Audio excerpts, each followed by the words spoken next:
Welcome to Andy Decodes.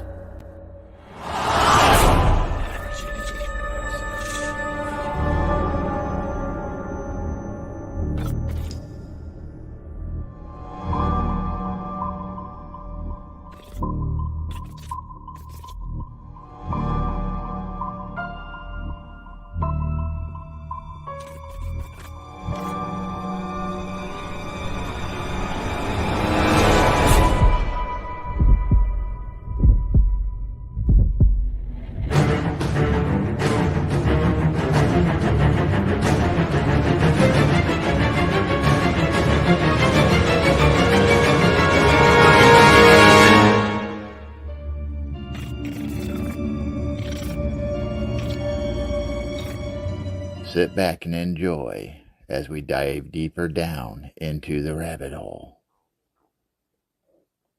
and into the unknown.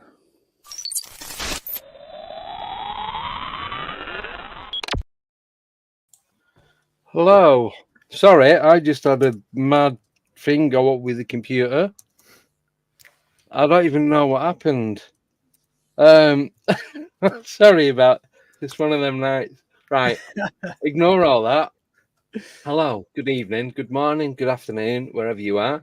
Welcome to Andy Decodes. I'm joined by co-host Tommy Cullen to my right, and just down there is our guest, Ash Ellis of UFO Identified. Welcome to the show.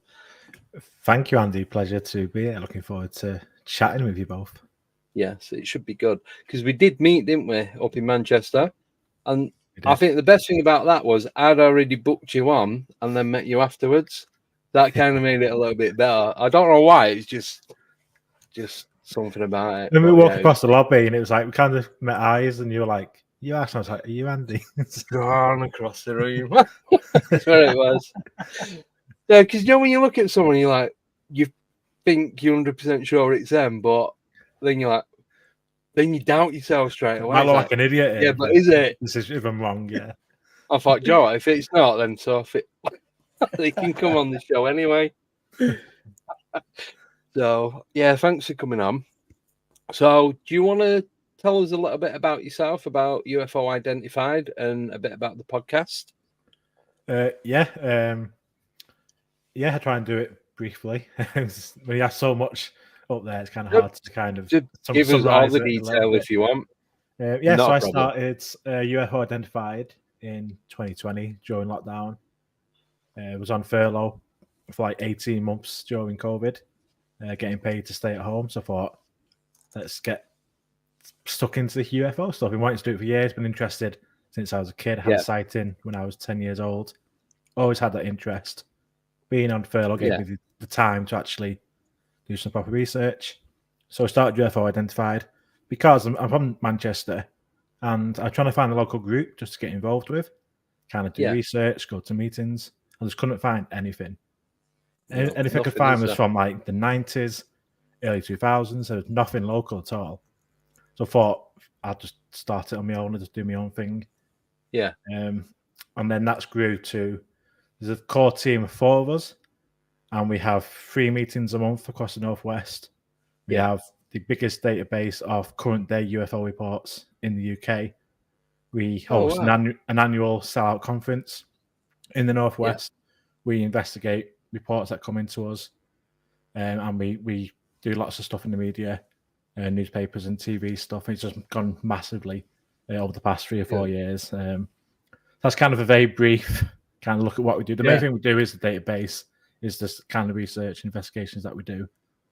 And from that, we started the podcast. It was 2 of us originally. This week would be our 3rd year anniversary of the podcast, which is Pursuit of the Paranormal. Cool. Congratulations. It can be tough. It can in be a funny kind of way. Very, very tough. It's over 300 episodes we've done. We were doing 3 episodes a week at one point. That then sort of came down to 2 because it was just too much to try and do, as well as UFO stuff as well, and working full time. It was it's not easy, is it? It's not. The editing and everything else and the marketing. Then a couple of weeks ago, the co-host stepped down. and my friend Greg. So he sort of kind of left the podcast after 3 years. So I'm flying solo with the podcast now, which is different, but I'm also excited to see how I can kind of develop that going forward. Yeah. Well, I was saying to you, that similar thing happened with me. Obviously, I'm not going to go into detail, but you kind of then, you have no option then but to push your boundaries.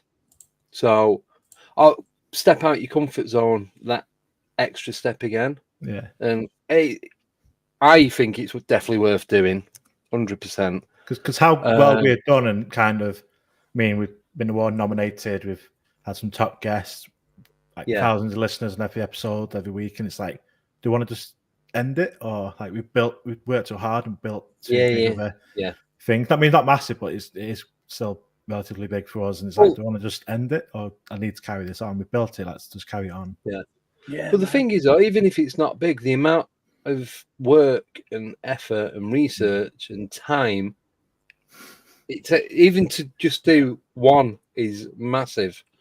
And I think just to throw it all away is, I think that for me, that'd be the wrong thing to do. Yeah, definitely. As long as you enjoy doing it, that's the main thing, man. That's the most important thing. If you enjoy it, keep going. Yeah, for sure. And like I say, 3 years on, and still look forward to recording every episode, every guest we get booked. It can be hard work, but we've never not enjoyed doing it. Which is it's worth the hard work, though, isn't it? Yeah. It's good. It's good being this side of it as well. Being the guest is a lot less hard work. Because you don't have, there's no button pressing. Just sit there with your arms folded and chat. But I was just going to say, you were saying about these, because obviously I'm from Manchester. You're not that far away from where I'm from.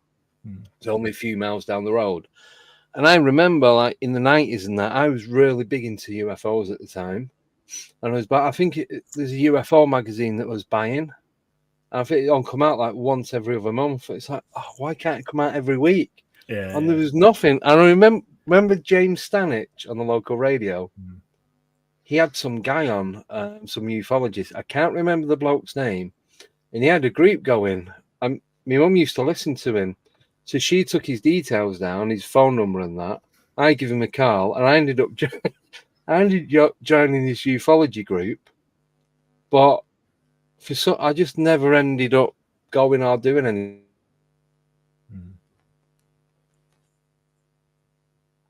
Pass. Do you know where you go over the tops? No. Oh, right. Do you know where you go over the tops to? And then there's that sharp hairpin bend going to Glossop. Oh, yeah. There's a load of, at the time, like mid to late 90s, there's loads of lights and strange crafts that were being seen in the sky. And we were supposed to go to that. I don't know. I can't remember what happened. It either got called off or I just didn't go for whatever reason. But that because it's like Manchester's a massive place. And out of the whole area, there's like, that was the only one group, and they had like 8 people or something. There wasn't many. There wasn't many in it. So, I know where you're coming from on that. Yeah, definitely. It's just, it is a shame. Like I say, there's a lot of people, and just give you a bit of insight into kind of the work that we do. Like I say, we have the biggest database in the UK, and every year we compile an annual report and look at all the sightings from that year. Look at all the data, the trends, the hotspots, what's been seen, where, what time, what day, all this stuff. Yeah. Greater Manchester in 2022 was the county with the most UFO reports out of the whole country.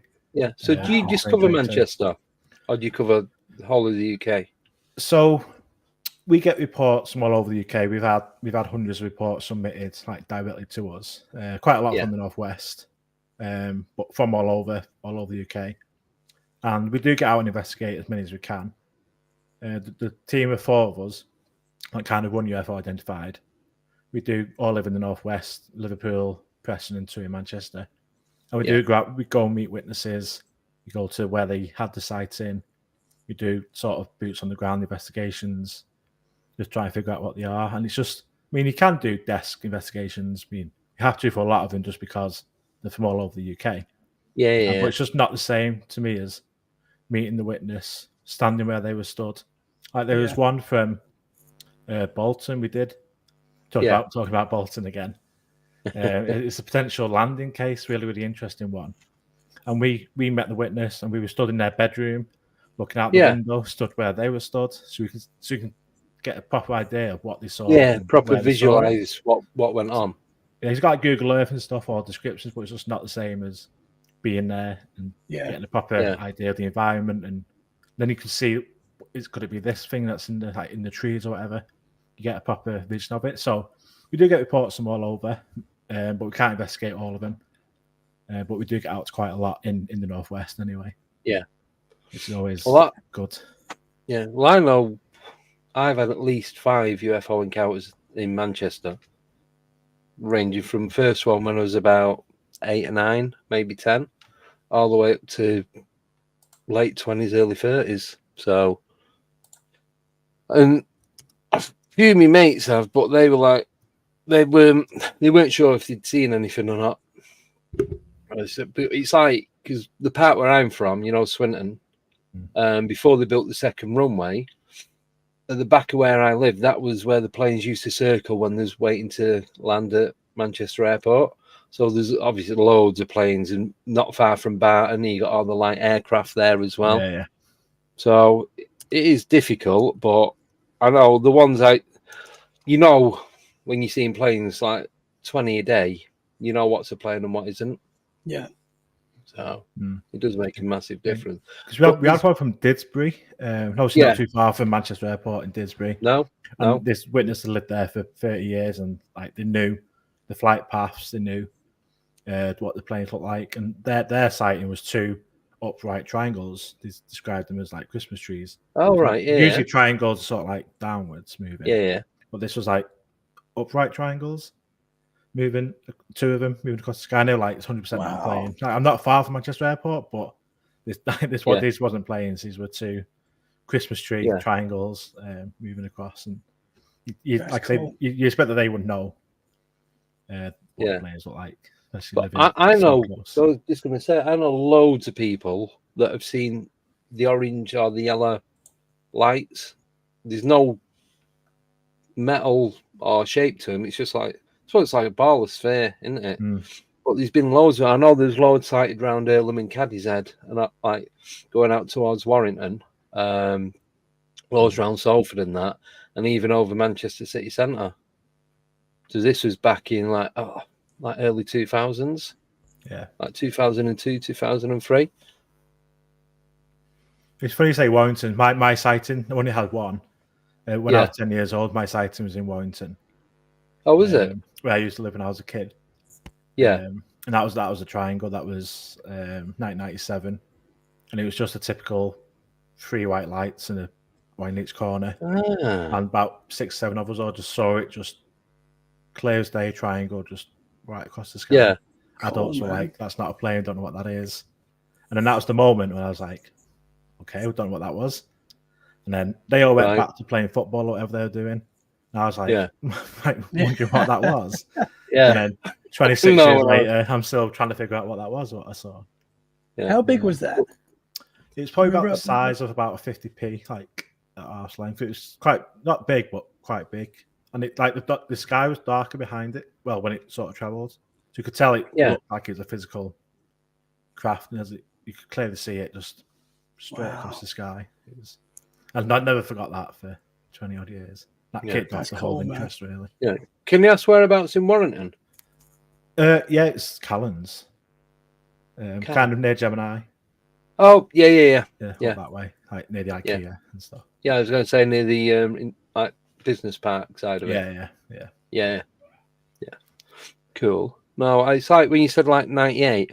One of my last encounters that I had of a UFO in Manchester was 97, 98.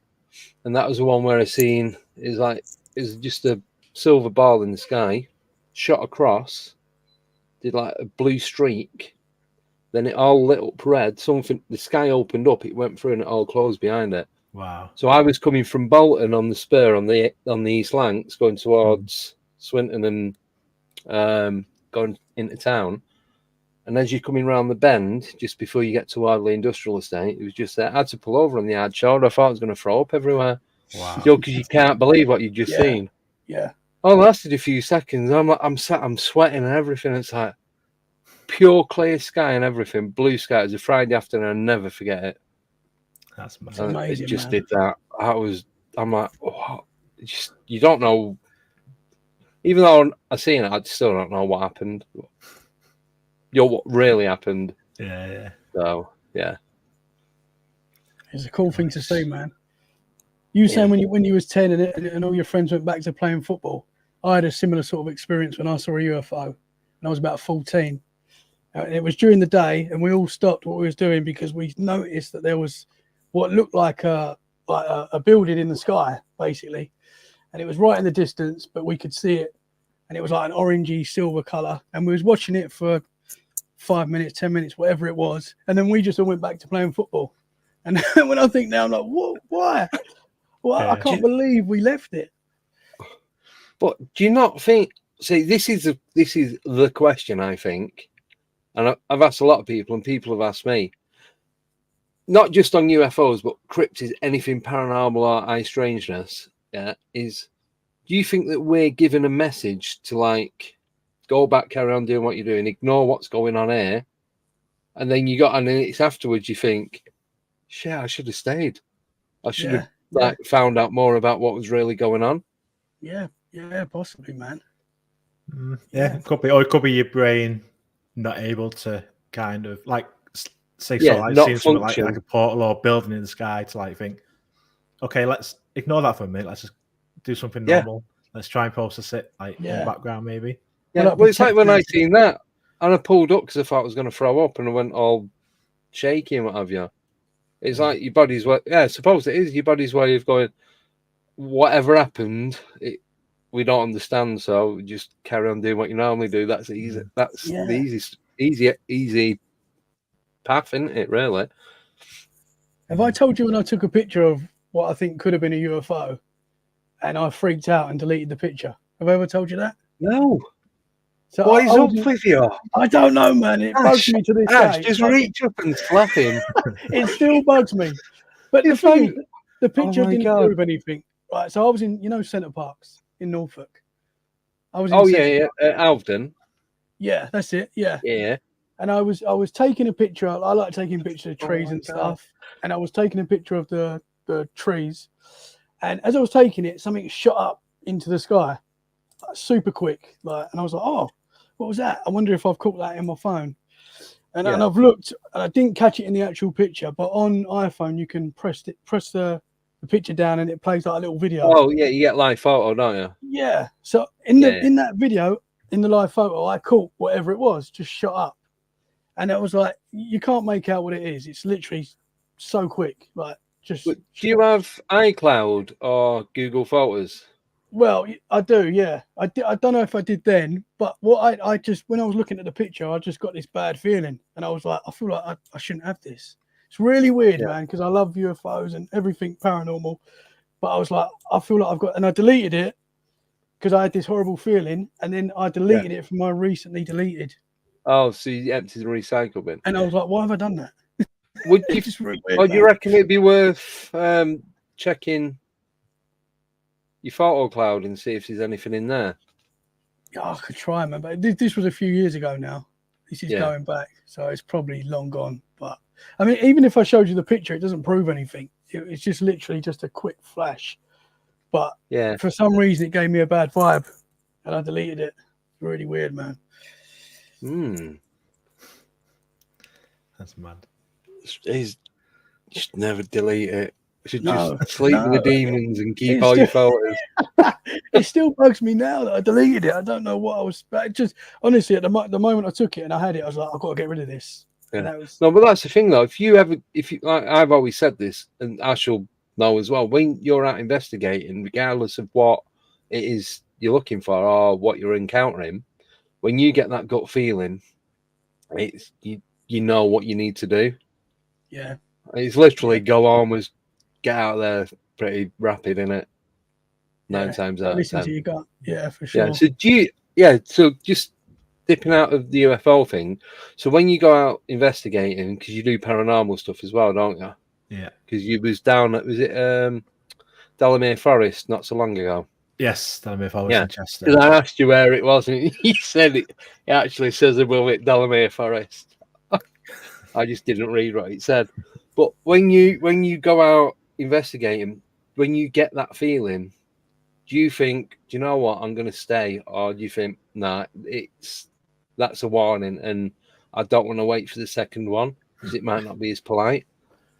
So there's very, very few occasions where I felt I don't want to be here. I need to get out because I don't get scared easy at all. Put me in the middle of the forest on my own, feel in the morning, totally. You'll be all right. At all. The only time there's two occasions. One's a really, really funny story, and one's more creepy. The more creepy one was we were at Cannock Chase. Obviously, famous Cannock Chase, famous for all sorts of different things. And we were at Castle Ring, and which is like kind of like a mound. Like a Bronze we Age went there not so long ago. Place, surrounded by trees. So we're in the middle bit of this Castle Ring, and we've been doing Estes methods. Got some really, in fact, I got a really funny story. Now you mentioned Nathaniel Gillis. Before we were doing the Estes method in Castle Ring. So Greg's doing the questions with Abby, and I'm headphones, blindfolded, listening to the spirit box, and I'm getting names and stuff, and I get the name Nathaniel come through on the spirit box. So I say it out loud, Nathaniel. And when you're doing the spirit box, when you're doing the Estes method, because you're totally cut off, you're just concentrating on the words and then the sort of associated images that come up. And we'd not long interviewed Nathaniel Gillis on the podcast. So I said I heard the name Nathaniel, which is quite a rare name. Nathans and stuff, not really Nathaniel. So I had the image of Nathaniel Gillis in my head because that's the only Nathaniel that I had ever heard of. And then a few moments later, comes through the spirit box. That's not me. I'm not him. It's like it knew. I was thinking of a different Nathaniel. I just got shivers. I got head to toe. It's funny because at the time, because when you're there, you're just saying the words. You're not really putting them together, or you're not hearing what the other people are saying. So you're really shouting out what you're getting, and then everyone else around you's dealing with it. Yeah. Then when we watched the footage back, and I remember thinking of Nathaniel Gillis, and then I was like, oh yeah, I was like at this point, I was thinking Nathaniel Gillis. I had the image of him in my head. Yeah. And then I say, that's not me. I'm not him. As if it was saying, not that Nathaniel. I'm a different Nathaniel. I was just like, wow, that was really but that's kind of a digress story. That's just mentioned Nathaniel Gillis before. Really interesting bit. It's a bit later on, and it'd been fine all night. It's about 2:30 in the morning, and all of a sudden, this fog came in, just rolled over into the Castle Ring, and it went silent. Just no animal noises, no bird noises, just absolutely eerie, quiet. And we all, there's three of us, we're all like experienced, we're all kind of don't get scared of anything. And we all looked at each other at that point, and we all said, we need to go. And we literally just packed our stuff and just walked. It's about a 15-minute walk to the car park from where we were. Was you right over the other side where the houses were? Yes. It drops down. Yeah. So we had to walk, but it's pitch black, and it's like a banky. It's only a little. I've got to say, footpath. It's like walking on a beam. We're all walking, and we're shining our torches like downwards at our feet, so we're not tripping over anything. And I was at the back, and I was like, I don't want to look behind me. I'm not looking behind me. I'm not looking to the side. I'm just looking straight downwards. Let's just get out. Let's get out of here. I'll just explain for those who don't know. So it's a big ring. What would you say? It's about 200-300 meters all the way around, possibly more. Bigger than that, yeah. I'd say. Yeah, I'm crap with distance and measurement. So it's 500 meters. So on the outside, as you're walking around, say you're walking clockwise. So on your left, it's all like. But it's a bit marshy, isn't it? So it's all like reeds and tall grass and all that kind of stuff. Yeah. So if you slip, you're going down there. It's a good 7-8 foot at least before you stop. And then on the inside, like the ring itself, that's probably about the same. That's not as overgrown as there. But I think if I fell in there and was stuck in that middle bit on my own, I'd feel more at risk of something happening to me than being on the outside. I think because enclosed in a ring. I think it's just that we only went during the day, and yeah, even walking around that in daylight is really hard. There's dips in the floor, and yeah, cool place. It's not easy. Really cool place. Yeah. So you said you had another a funny one. So it's great. I'm glad that I have some of this caught on my dash cam. More of our reactions to it rather than what. Oh right, okay. Because we went down to Suffolk to see Rendlesham and all that. So obviously it's totally miles away from Manchester. It's like first time I've ever been in my life. Always wanted to go. It's about 3.5 hours for you, isn't it? About 7 hours it took us to get back. 7 hours? Jeez, which way did you go? Like Scotland? No, I'm not the best driver. In fact, the fact it's that long, it deleted some of the dashcam footage I wanted to keep anyway because it overwritten it. Oh, right. Driving. In fact, I didn't save it, press the save button. Anyway, we'd been in the middle of Rendlesham Forest. We sort of went to an area in between the two RAF Air Force bases. And we'd done some investigations, just S's method, shouting out, just recording. The only two was me and my partner, who's not really into it, but I'll just drag him along to everything. against his will, mostly. So we've been there for quite a few hours. It's middle of the night. Felt totally fine the whole night. Nothing happened. The only time it got scary, we heard there must have been a pig farm nearby, because all of a sudden there's loads of pigs started squealing. And I was like, what the hell? Yeah, there's loads of pig farms around there. Then we once realised what it was, he's like, okay, it just sort of came out of nowhere. All of a sudden, all these pig squealers. Oh my God. Yeah. But we were all fine. It was starting to get cold and a bit wet, so we sort of pack up, walk back to the car. About a 10-minute walk through the forest back to the car. It was only when I got back to the car and we were starting to pack away, I got a feeling of just need to get out of here. Like, no explanation for it. Just let's go now. Let's just throw everything in the car. Just jump in the car and go. Yeah. Because where we were in Rendlesham Forest, there's nothing around. There's no street lights. It's just little country roads, just dense forest. There's nobody around. It's again 2-3 o'clock in the morning. And I got in the car in this little car park. Well, call it car park. It's a clearing kind of where you can take your car to. Less grass than everywhere else. Yeah, pretty much. Yeah. I didn't want to put my headlights on. So in my head, I was like, if I turn my headlights on, there's going to be someone stood there. There's going to be something. As in that kind of state of fright that there's something there. So I pulled out into the road, then put my headlights on. And as we were driving down, hearing a noise on the roof, like a metally clanging noise on the roof. Oh. And then it stopped. So it's like, what the hell? It's like something just fall off the roof.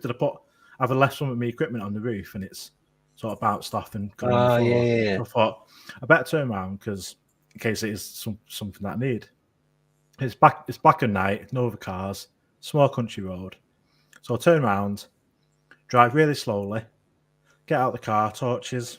The road's pretty clear. There's nothing at all around.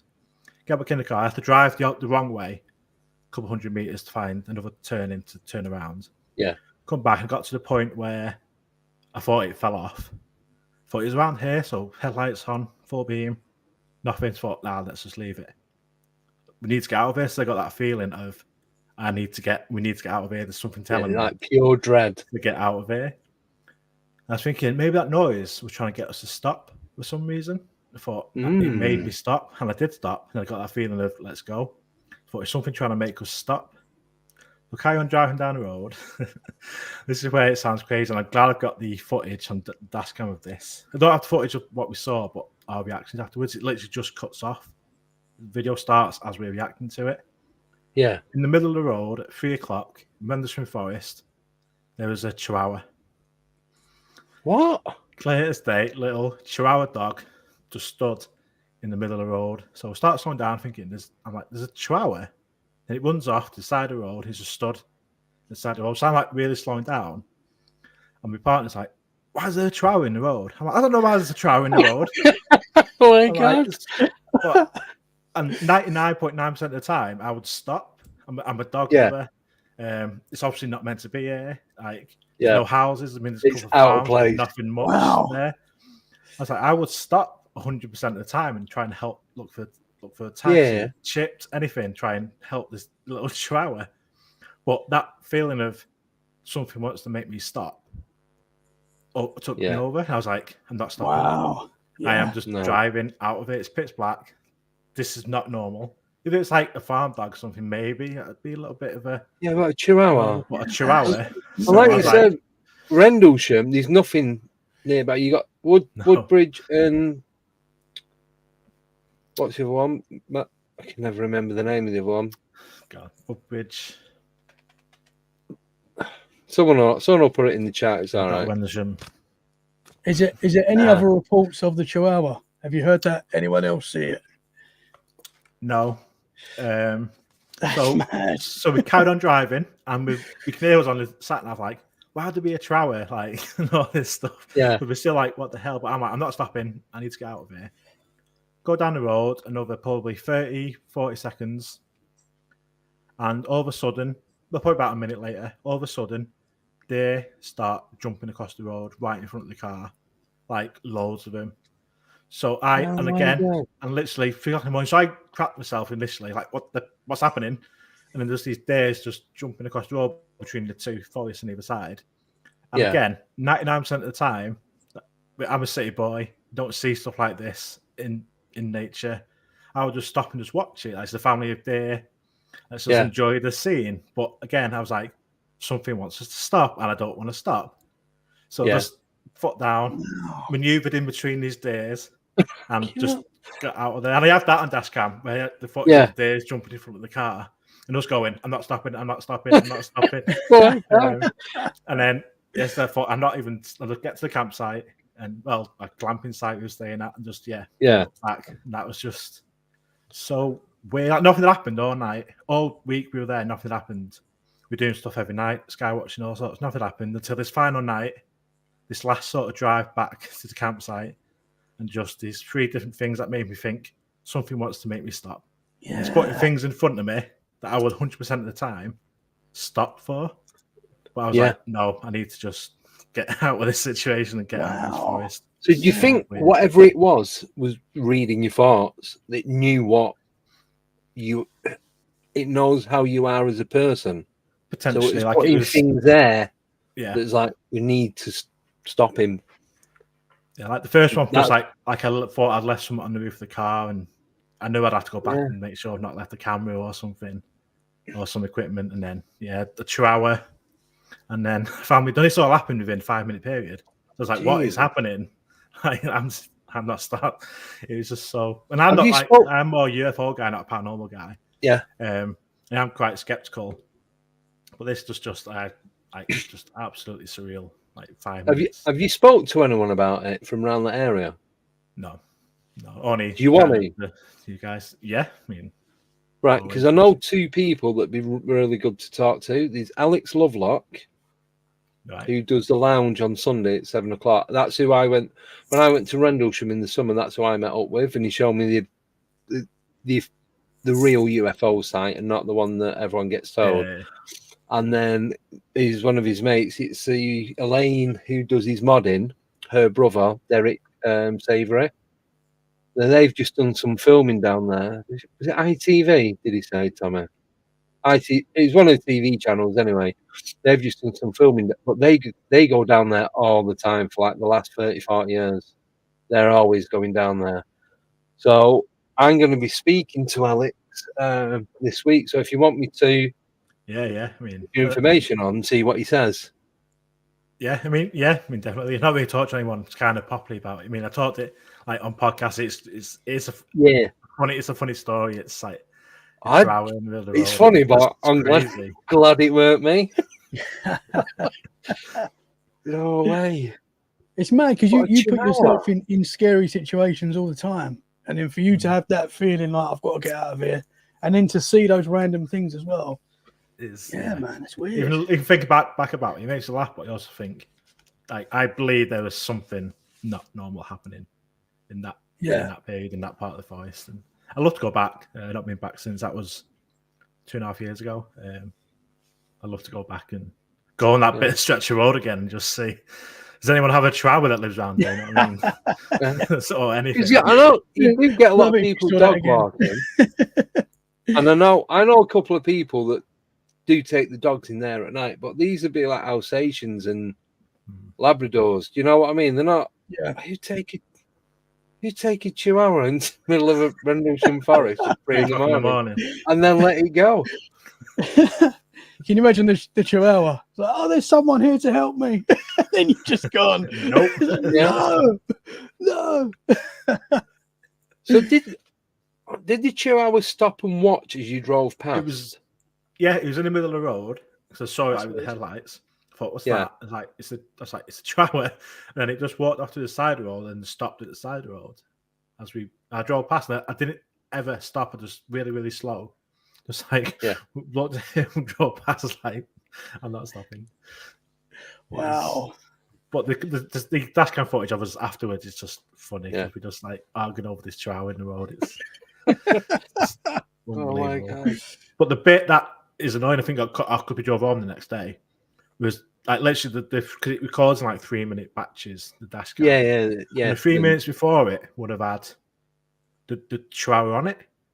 But I only pressed the save recording button when the days happened. And I thought, okay, we've had the Chihuahua, the days. I'm gonna press save on the dash cam, but it cut off literally just after the Chihuahua bit, which absolutely kicked myself about. Like literally 30 seconds more, I'd have had the Chihuahua on the dash cam.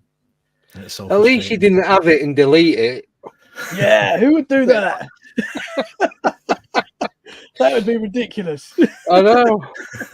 Well, I have no words for that person. Well, I have, but I'm not going to say them on here.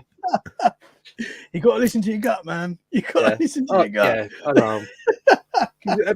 People, like when I do the live streams, when I go out investigating, some in the chat are guilty of doing it. They go, "Why don't you go back and have a look? You're all right. You're sat in your house nice and warm. I'm out in the middle of a cemetery with all this weird stuff going on. I'm not going back having a look." Sometimes I want to, but you just know not to. And it's like you do have to go with that. I don't care what anyone says. Yeah. Because if you don't, it might be the last worst decision or decision ever that you're going to make. So yeah. We're joking about it, but it's dangerous stuff, isn't it? Like, who knows what happens if you go against your gut? Like, you might regret it. But it's like I've always said, you don't know what you're up against. If it's a person, you kind of know, like you can work the odds out. But when it's something that you can't see, definitely, and you don't even know how powerful they are and what type of energy it is. So if anyone wants to come out and be a, don't know, bodyguard, scout, whatever, you can happily come along and deal with it. Oh well, we just do the investigation. But I think I'm going to be going Rendlesham between the New Year and Easter, because Easter's at the end of March or something this year, so it's not too bad. So if you fancy it, here's a shout. Potentially, yeah, definitely. It's on my list for 24th because it was 21 when I went. But definitely on my list to go back 24, definitely. Yeah. Just like it's such a trek, literally. There's no direct way of getting there. It's just. I know. It's like me. Because I know it's just off the A14, but when you come off the A14, it's another 20 minutes drive, or 25 minutes to the nearest point where you can park, where the giant lemon juicer is what people call it. So, but it's like Alex and Derek, they know all the trap numbers. So as you're driving down, you'll see the gaps between, and it'll have a painted number like that, red and white. But he said they move them about. I think he says he does it to confuse people. They do it to confuse everyone. I don't know. So where would you say has been the most captivating place that you've been investigating? So I would have said Cannock Chase had I not been to my haunted hotel earlier this year in Chester, Ye Old King's Head. We spent one night there a few months ago, and it was the most active, incredible night I've ever. Because there's been so many paranormal investigations, UFO kind of investigations, Skywatches where nothing happens. It's just they can be boring. It's hours in the Yeah. cold. Like Rendersham week, nothing happened all week until the final night. And my haunted hotel, so I'm a big fan of the show and YouTube and everything they do, and a big fan of Danny Moss. I've watched all this stuff, so it's very hyped up because they have so much stuff happening. I thought there's no way that like this can all be happening, and so we ended up like being invited to go. Yeah. So I spent the night there a few months ago, and it was just incredible. I was buzzing for literally weeks afterwards. I Really? just couldn't stop talking about it. And having experienced quite a few different things, that was just a different level. Yeah. Totally. Just that the whole night from the start, it just kicked off and just didn't stop. It's just stuff happening. After each other, Yeah. got a lot of stuff on camera. Like with Haunted Hotel, it's all video cameraed. Yeah. We featured in a couple of episodes using like some stuff that we experienced, and they used some of my camera footage in the show because like I captured some good stuff on my camera. Yeah. And it was just that's somewhere going back soon, just because I just couldn't believe the amount of kind of action we had in like a short period of time. And it can't some of the stuff just can't be like for me. I can't debunk how this stuff was happening. It's just we were there. We were just like I was with Greg and a friend of ours, and we were just looking at each other like, what the like? Yeah. What's going on? There's no way to explain any of this. It's just absolutely incredible. Wow. Well, you'll have to let us know how you get on. Yeah, I mean, it seemed like intelligent responses. From the get, because there's lots of like knocks and stuff, and we were in room 5 to start off with. We were doing the basic, like if anyone's there, can you make a knock? And then it's just like, okay, there could be anything, could be a knock. If that was you, can you knock again? And he just goes, knock. Okay, so it could be the pipes, whatever. We said, can you knock twice so we know that we're actually communicating with someone? Clear as day. And about 5 minutes later, I'm sat near about 2 feet away from the door to the room, and loud as day, clear as day, 2 massive bangs on the door 2 feet away from me. So I know that someone banged on that door. Yeah. So we were straight away on the radio, it's like to the control room. We're like, we just had 2 bangs on the door. Is anybody out there? Has anybody knocked? So then they came up 5 minutes later with the iPad, and they showed us the footage. So the room next to us was empty. The corridor showing the door was empty. And then, clear as day, 2 thuds, loud as anything, on the door. Literally, it's like the door out next to the door, and it was definitely 100% someone knocked on that door. Yeah, it was just insane. And then later on, we're down in the brothel room. This is where I had my camera. We got this big, massive oak table, big, heavy table, and we just sat there. And then all of a sudden, there was a massive thud, and the table like jumped up as if someone had hit it. There's only 3 of us on this table. Yeah. So me and the person we were with were like, just feel that. I said to Greg, like, do you feel that? And he was at like the top end of the table. He was like, no. I'm like, did you like knock the table with your leg or something? He's like, no, I'm nowhere near like a leg or anything. And then on the footage, my camera was on the camera in full spectrum camera, like GoPro. Yeah. Was on the end of the table, and my camera jumps when the thud happens, like properly leaves the table, then lands again. The thud was underneath from the table that hard, like, and you hear it. And then they use that footage in the TV show. And then we had the intro box going, like a spirit box with some words and stuff. And we were getting responses again, and we said, someone was with us in room 5, are you with us now? And it went, yes, out of the like intro box machine. So you're like, okay. And the person we're with says, if that's you, can you copy me again? Can you make this sound on the table? And she did like a pattern, like that. And literally 3 seconds later, the exact same noise back, but just from the bar just behind us. And there's no way, like, and again, straight away we were like, can you check that on the cameras? And it's all caught on the cameras, and there's just, like, no way we could have explained how it could have matched that pattern, like to the exact tone and pattern and everything, and to have it all on camera as well. To look back and like see, it's just like that night was just absolutely incredible. I still buzz about it now. It was about 6 months ago, and I still buzz about. That was just some of the things that happened. Like there's just so much going on. There's just can't explain. Like a lot of it is just incredible. See, I've never had anything like that. I've had bits and pieces here and there, but not like continuous one after the other after the other. Never. I mean, it sounds like a lot, but I mean, that's these last two sort of stories I told. I mean, that's quite two notable ones out of like dozens and dozens of nothing happening. And stuff. And obviously, they stand out just because of how intense they were. But it's good. I think it's good though that you do go out sometimes and nothing happens, because it just proves that you can't go out every single time and get something. And it's you could go to the same, like, I don't know it was who said it, but you can go out to the same place 100 times and you just get something once. So it's not, that's how people know, I suppose, who's faking it and who's not. That's similar to UFO investigations, because like vast majority of our investigations we do, we find out we have an explanation for it.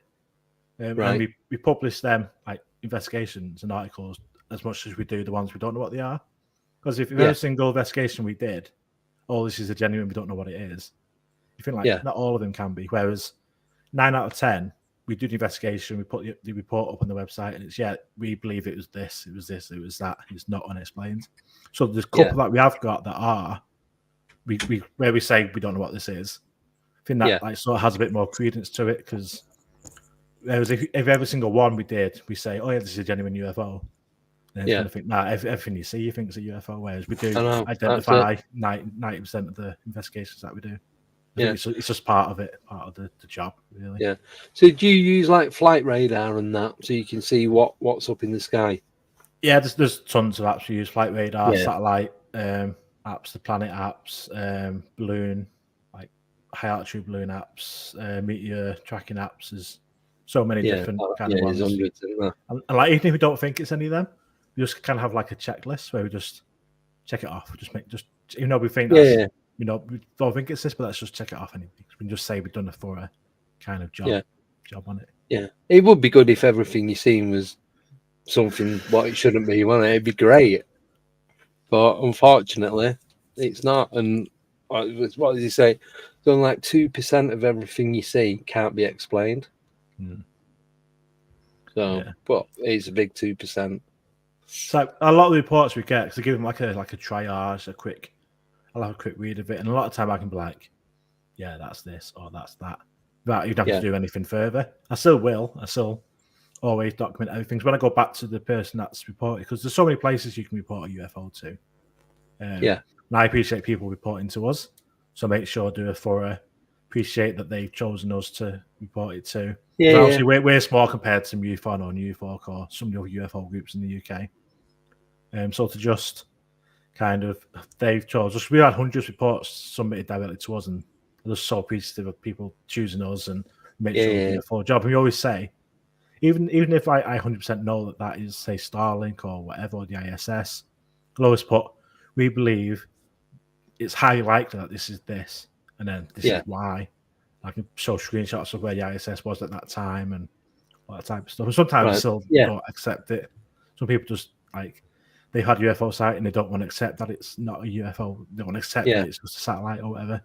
Well, a lot of them, they are, oh yeah, thanks, I didn't know about that, or didn't know what lens flare was, or things like that. And it's just, we always do a thorough kind of investigation, even if we know what it is. Or we believe it's be something like Starlink can be identified pretty quickly and stuff like that. Yeah, cool. That's a good way of doing it, I think. Because it's like, you're not just saying, oh, we think it's this because blah, blah, blah. But then you actually give them the evidence of why. You back it up with, like you said, with images and data and all that. Then if you don't accept it, because we've had a lot of people come back and be like, nah, you don't know what you're talking about. And I was like, that's what you're like, that's fine. I'm not going to engage anymore with you. You submit your report. I've detailed what it is, what I think it is, and why. And then some people just refuse to accept that they're UFO because they want that sighting, don't they? That's what it is. Cool. We've got a question. So this is from Ryan, and he's asking, where is the northern UFO hotspot? Cool. So looking at last year's data, 2022, that's like the last full year data. We've got, like I mentioned before, is Greater Manchester. I'm just pulling up my report from last year. 18-page report on was our report last year. So I'm just looking at that. So the Northwest as a whole was the second most popular area to have a sighting. Southeast was the first, but out of all the counties, Greater Manchester was the highest. I'm just trying to find how many sightings it actually was. Yeah, I've got it at the end of the report somewhere. But yeah, Greater Manchester, and that seems to be a trend that happens quite a lot. So it's only 26 reports, but that's the most kind of highest county. 26, and that's reported sightings. So the general kind of feeling is that only 10 to 15% of reports actually reported somewhere. Sightings are reported. And last year there was 497 UFO reports made in the UK from the different sources that we use, which is probably around 12 to 15 different sources. So it's 497, which doesn't seem like a big amount. With only 10 to 15% of sightings are actually reported somewhere, and that number's more like 4,000. Yeah. Rather than 497. So it's just about getting as much data as possible and just drawing it all into our database. We have as big a data set as possible to then look at all the data and figure out what's being seen and where. Yeah. Sorry. Do you get many reports around Jodrell Bank? No. Been a couple around like Macclesfield, like that area. But nothing specifically really. I thought there'd be a lot around there. So Jodrell Bank, where it is, it's a load of satellite dishes. I think the main one of the biggest ones. It's the biggest one in the UK, I think. Yeah, definitely. I think at one time it was like the biggest one in the world or something. I think. I know it was the biggest in Europe. You can actually go inside the dish and all that. Yeah, the Lovell telescope is massive. But that's not far. That's not too far from Manchester Airport, is it? No. I just thought it's a great place to go. Yeah, it's right out in the sticks. It's like the signs for it. And you're driving down. It's like there's nothing down there. Then you just come to that end of the dish. There's a massive satellite dish right in front of you, and loads of little ones scattered about. But I thought there'd be quite a few around that area. Not what we've. But saying that though, it isn't very residential, is it? You've got the odd farmhouses here and there. So if there's nobody about to witness it, you're not going to get any reports. And one thing on that kind of most popular place to see places. Obviously, Greater Manchester is very densely populated. Yeah. So as part of our report, we take that into consideration. So we have kind of two sections through the data where we look at sheer number of reports. So this region had this many reports in terms of just how many physical reports. Then we also look at the population. So how dense an area is. And we worked out a formula to give a number of basically how many UFO reports there are per 250,000 population. Right. Yeah. So that obviously, then you're taking that into consideration because obviously, if there's 1 million people living in one place and 10,000 people living in another place, there's going to be more in that where there's 10 million people living just because the numbers of people. Whereas our data takes that into account. Then we have like a league table based on population, and when you look at we have a table of how many reports and then the table of how many reports per 250,000 people, and it changes quite a lot. So you can sort of see, like Wales, certain places of Wales have a lot less people, but more reports. So they come sort of per person, so it sort of brings them up as more likely to see UFO there, just because there's even though there's less people, there's still a more substantial amount of reports. Because people always say Greater Manchester or like southeast and stuff, there's a lot of built-up cities, a lot of people living there, which is true. So that's why we look at the population just to say, that is true, but we do take that into consideration as part of the sort of data analysis each year. Cool, thank you. Right, do one more question before we go for a break. Is that all right? Yep. Right. So this is from Jo, the moderator. She's asking, does Ash think UFO and cryptids are connected? Thank you. So when we first started the podcast with my friend Greg, I was the UFO guy. and he was the paranormal guy. I never really been on the paranormal investigation. I had like a ghost experience a couple of years before that, but not that big of an interest. And he messaged me and said like he's always wanted to be a podcast, do a podcast. He's part of a like paranormal group in Oxford. Do you want to do a podcast together? Like you can sort of be the UFO guy and I can be the paranormal guy. I was like, yeah, it sounds good. It could work well. And at the start, I was always it's separate camps. It's UFOs, Bigfoot's Bigfoot, ghosts are ghosts, that sort of stuff. Dogmen are dogmen. But the more we did the podcast, the more people we spoke to, the more research we did ourselves, the more times we went out there. Figured that it is all related. It's got to all be connected. It's all we don't know what any of this stuff is. And when I went to Delamere Forest, I spoke about with Danny Moss and it's for his TV show, The Paranormal Investigator. We were doing a CE5 type episode, which is like the conscious calling out to whatever beings are up there to show themselves to us. And I'd never done CE5 before. Always had an interest. Always been skeptical. Because I'm like the data, the facts, the something physical, the sciencey type behind it all. Rather than being able to call something with your mind. So I cannot meditate. I tried for my life to meditate. I cannot just get into that zone. Can't do it. But I tried it for this TV episode. First time I'd ever done it. We had this guided meditation with a seasoned CE5 practitioner. Yeah. And then as we throughout the episode, that's like how we started the episode. We're doing the CE5 and calling out to like whatever it is that shows himself in the sky. And then we sort of moved on to more in the forest and like more like ghost type, more like paranormal stuff. And then we're calling out, and I was just thinking, so when you're kind of doing a ghost investigation, you're calling out, you're asking for something to show themselves to let them know you're there. When you're doing CE5, you're calling out, you're asking them to tell them that they're there to show themselves. How do we know it's not the same thing? They're just displaying themselves in a different way. Yeah, like that UFO that comes when they see C5, why isn't that the same as a spirit that reacts when you ask it to knock on a wall? It might be the same, whatever it is, entity, whatever.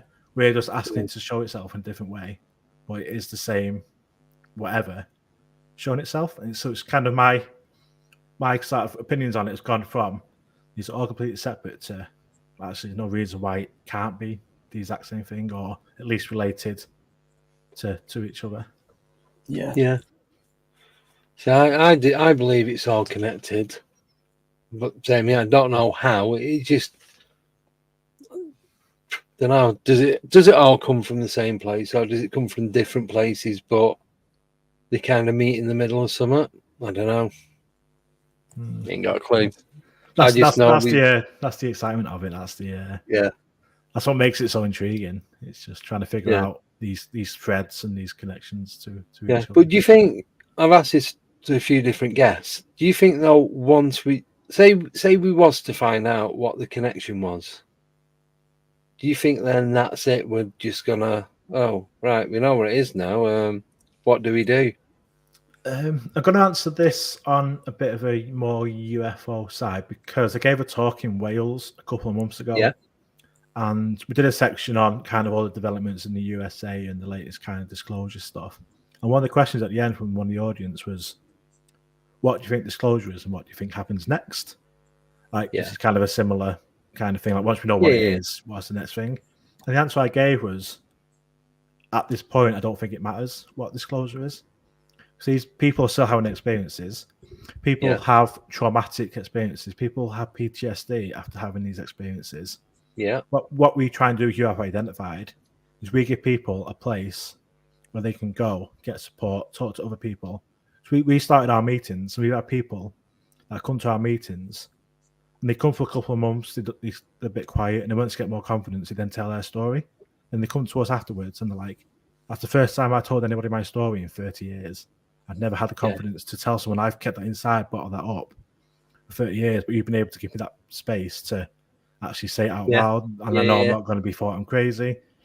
And it's about, and there's quite a lot of stuff at the minute with like how we support people that have had experience, because you can't go to a doctor like, I'm suffering from depression or anxiety or PTSD because I was abducted by aliens, as you can for any other traumatic event. But even if the event's different to like other traumatic things, Yeah. the effects on the person is still the same, but you can't sort of say that kind of symptom for it, the cause of it. But we still need to treat them as if, and even if, like in some cases where either they've imagined it or they've interpreted something different, and it's maybe not what they think exactly happened, they still have that trauma from it. Yeah. So they still need somewhere to get support to deal with that trauma, whereas there isn't anywhere to do that. So we're trying to do our bit at least to just give a place, give a safe space, a platform for people to be able to share that with someone. And even if we, like say, we did know what everything was, if he said, yeah, this is the full truth, and we believe him, and this is what it is, we're still going to be doing the same thing, still helping them people try and understand what they saw, what they experienced, and just kind of just be there for the people, which I think is important. Yeah. That's a lot of respect for you for doing that. Really have. Yeah, man. Is that like sorry, Tom. Like you said, it's like even if, because I've thought about this quite a lot, because I have loads of different encounters. I know a lot of people that have as well. Whether it's happened out there or in there, it doesn't matter. It's you've still experienced it. Yeah. So you, like you said, you're still going through the trauma. You're still trying to process what's gone on. Yeah. So you still need that. Backup, I suppose. Yeah. Like we have people in tears, and like they come on, like the hugs, and it's like, I'm so thankful. Like we couldn't do it without you, and all this stuff, and that makes it. I mean, that makes everything. Yeah. That's what I do. Because I literally started UFO Identify because I wanted to be a part of something, a group, or something like doing something. We couldn't get anything, couldn't find anything, so we'll just set up on my own, and then to have people saying that to me and the team, like I say, there's 4 of us, just like that's why we do that. Makes everything, all the time, the hours, the cost, makes it all worthwhile. We can help one person. It's amazing. Yeah, definitely. Right, on that note, before we get too emotional, go for a quick break. So get your questions in ready for the second half. I will see you in 3 minutes. See you then.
8, 7, 6, 5, 4, 3, 2, 1, 0.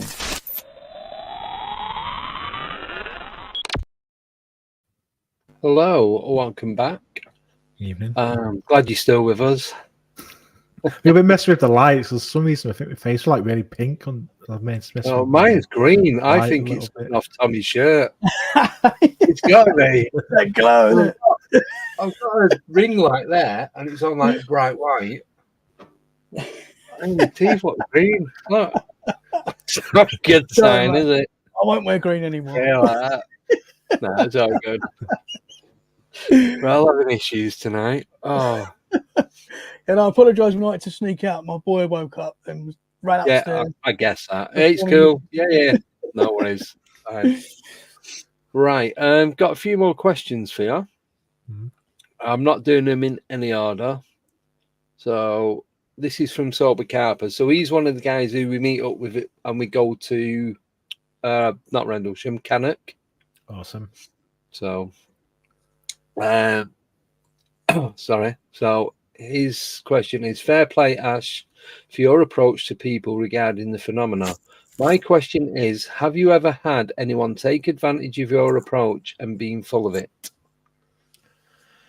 So I guess my kind of take on this question is, I mean, both with the podcast when we've interviewed people and reports we get, we've had clear hoaxes. We had a funny one sent to us where I think this is from Salford actually, and he said he was just walking back to his house and there was an alien stood by a car. He managed to take a video of it, and he might send us the video if he thinks he can trust us and all this stuff. Straight away, just like, okay, spidey senses. Let's see what he's got. Let's see if we can get him to send us this video.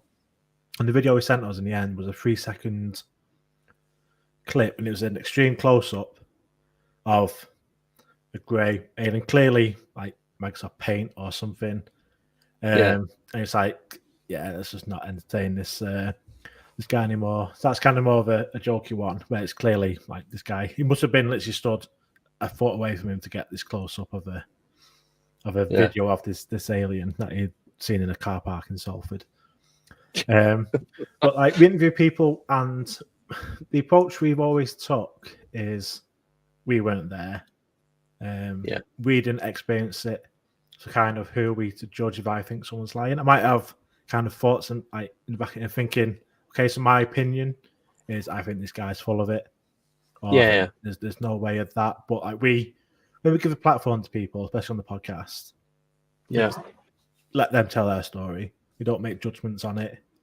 Let them tell their story. It's up to the audience to kind of listen to it if they want to believe it or not. There's only been one time where we've interviewed someone and we've not put it out. I just thought, no, like this guy's clearly, it was like he had a checklist of every kind of trope or like typical kind of thing. And it's like you're ticking off every single one of them as he went through. Like, it's like, yeah, no, this guy, that's the only time we've not put something out because I just thought this guy's full of it. But it's not that often. Most of the time, like I say, when you're talking to people and you're seeing their faces, like on video camera or whatever, you can kind of get a feel for people. And I think obviously some people are good liars or stuff, or they believe what they're telling you.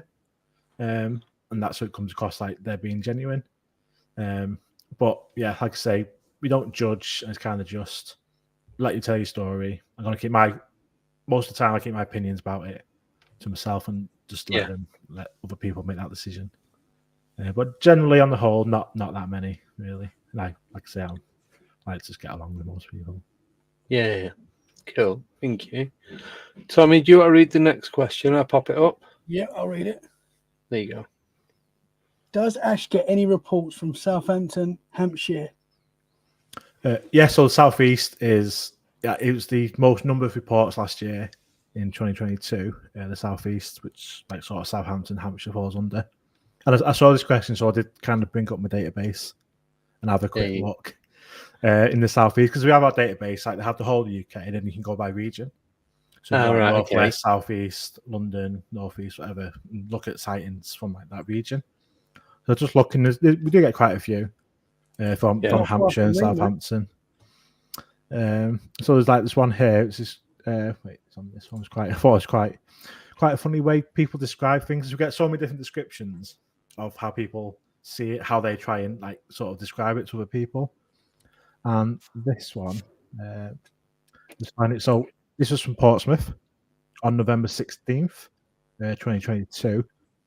This was in daytime as well. Oh, It's got, and it's described it as an invisible craft with only lights visible. It covered 3/4 of a mile in seconds. It moved like a cement mixer with fairy lights on. Just oh, how these things, like so with that, you're probably thinking like lights sort of maybe rotating, yeah. like fairy lights. It's just like the way people describe things, like a cement mixer. With fairy lights. It's like I thought that was quite funny. Sort of stood out. Yeah. A little bit. There's one from, let's find this one from Southampton. Did you see one from Southampton?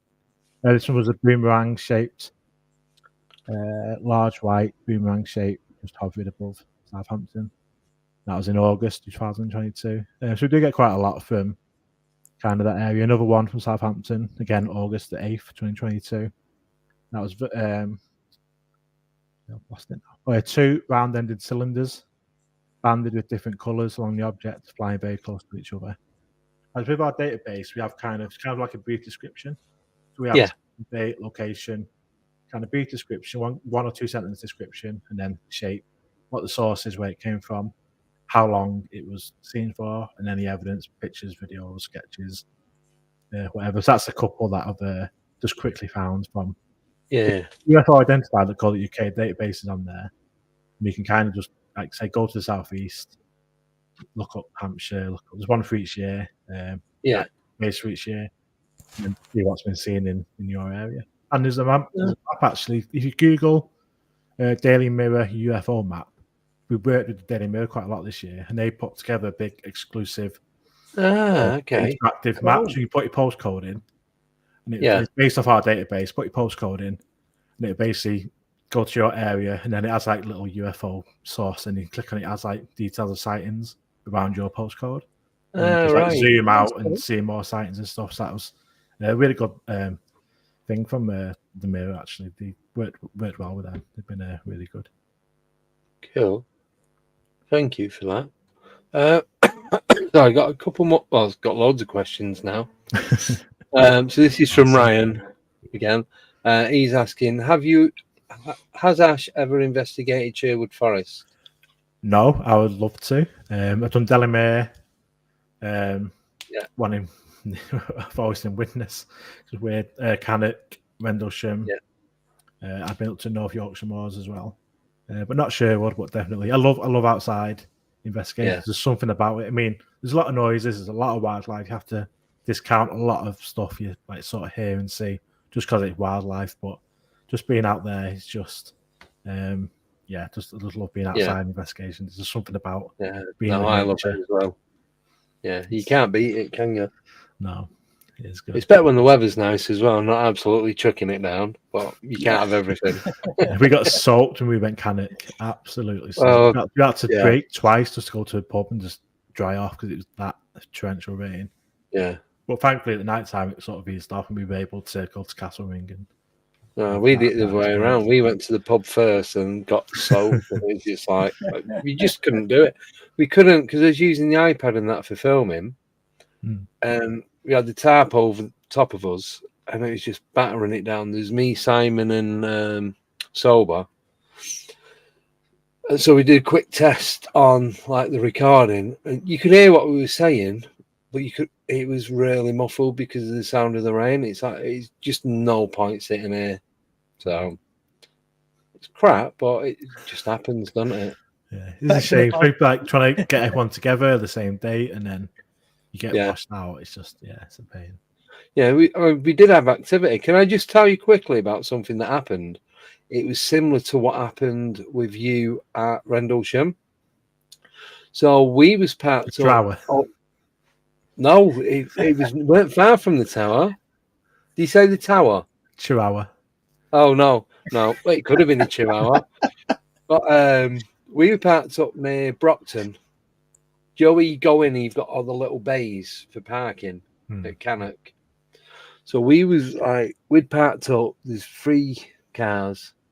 So there's me and Warren in one, Simon, my cousin in his van.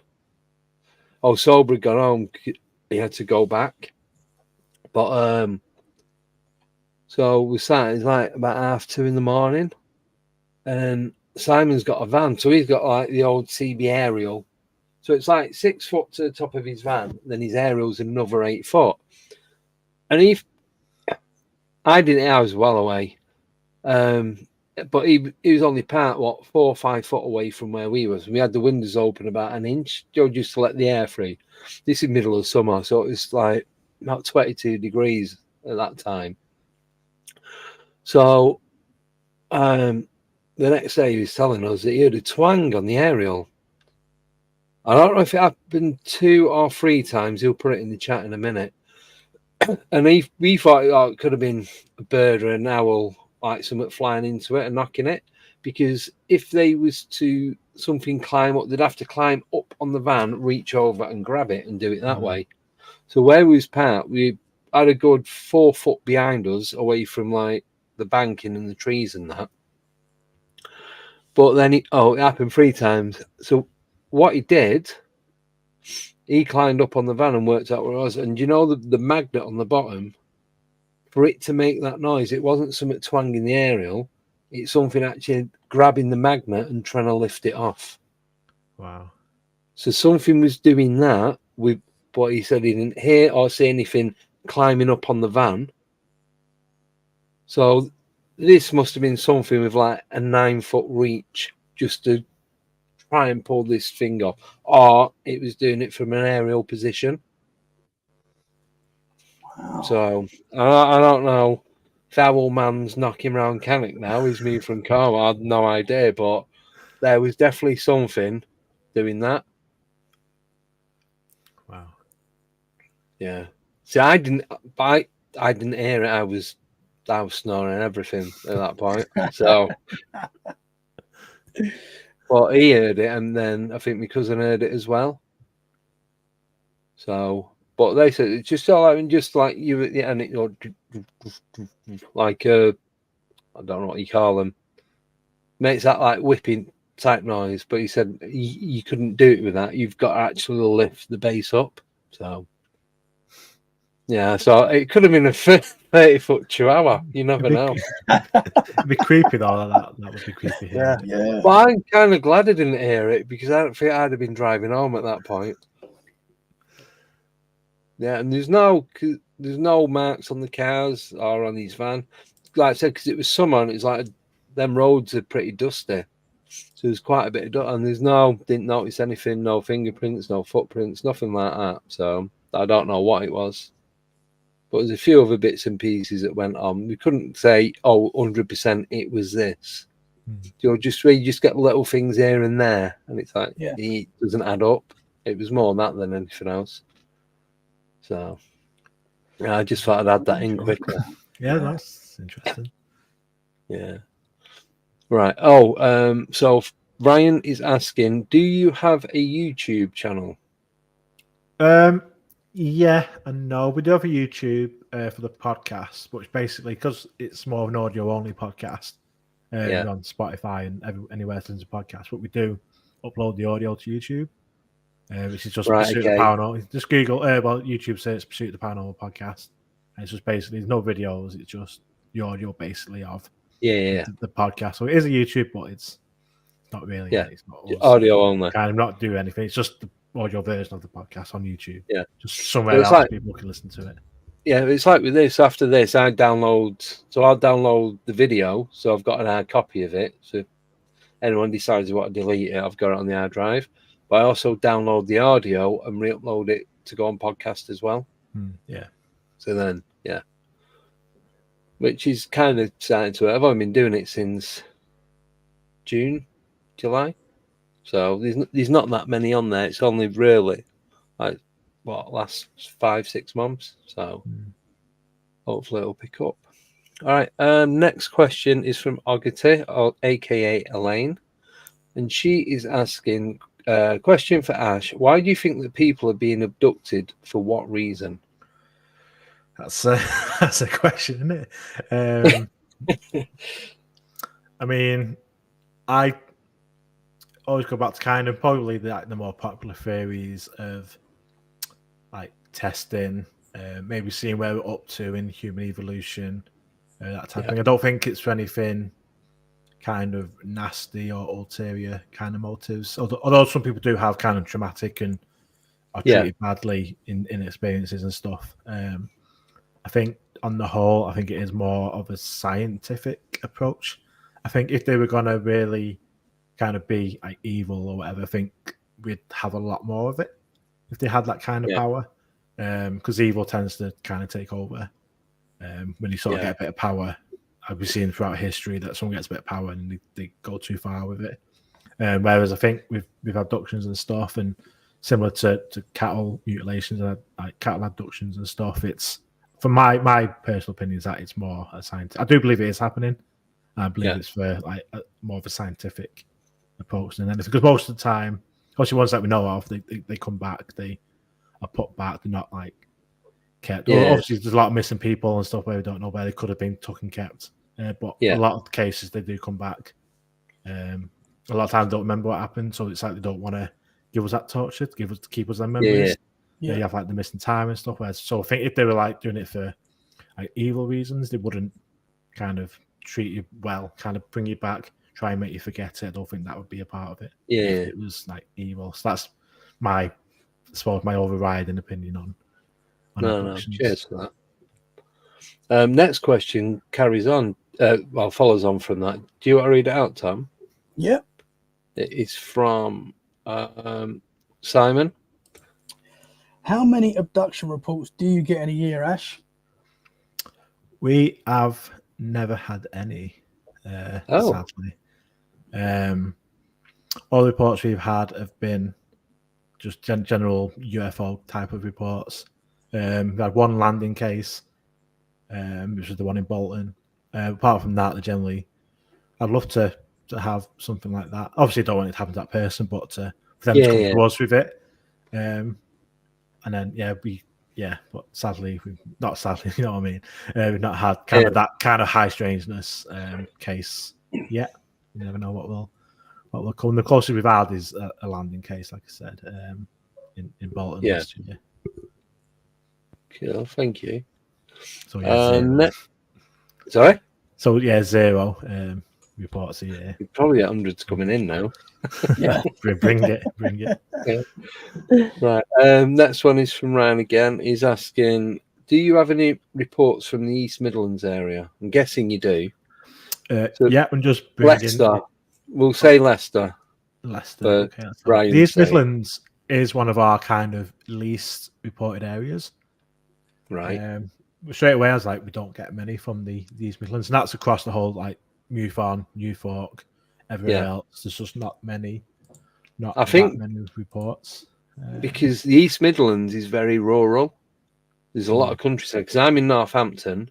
As soon as you're out of you don't even have to be out of Northampton. But once you get into the suburbs, there's like you go down the road, like 4 or 5. It's just farmhouses, and there's you might get a little village with like 6, 7 houses in it, and that's it. So there's a lot of that than built up areas. Yeah, definitely. And just give you kind of a quick idea of the number of reports. So in 2022, there was a total of 28 reports from the East Midlands as a whole. There's 13 in Derbyshire, like I say, quite populated Derby and around the area. 3 from Leicestershire, 5 from Northamptonshire, 7 from Nottinghamshire, and 0 from Rutland. So not many, really. Rutland. I seen a orb in Rutland. Did you report it? No. Can I report it now on it? Where I'm working now, so it'd be 4 years ago. I was on the phone to the missus. She was on her way to work, and I'm going from Northampton, going to Stamford. So you go through Rutland, and it's just long, windy roads, and these just fields and fields, and you got the reservoir and the lakes and all that. couple of hills, and there's like loads of like streets, like banks of trees.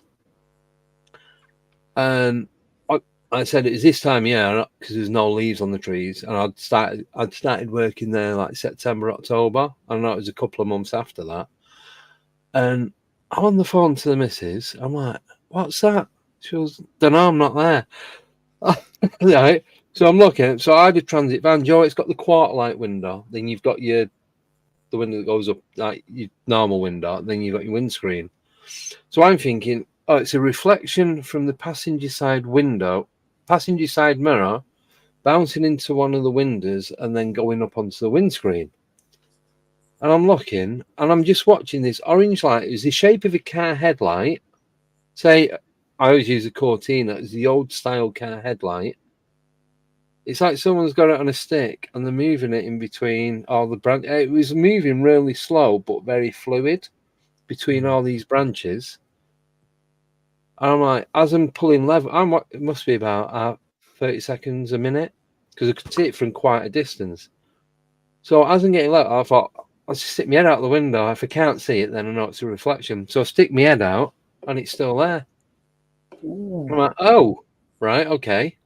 So as I'm pulling level with the road where it was, I'm looking for some bloke in a field with a RC controller. I thought he's got a drone or something.